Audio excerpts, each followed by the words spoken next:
Hello my followers, and as you can see I'm on the beach today, and unfortunately the weather was so windy today I couldn't get any decent audio from my camera, so I need to talk it in the background. But as you can see, this is really nice beach. It's family friendly, they have a lot of activities on there, they have been improving it so many years, so it's definitely one place to visit. The water is shallow, so it's easy to be with the children. You have places to eat, dine, there's even hotel cabins to rent and all that kind of stuff. I think now they have 2 paddle courts there to play paddle.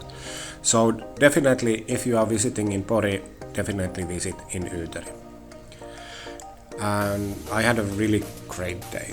So I'm wishing you all really great summer to you all, and if you are visiting in here, definitely go see this beach.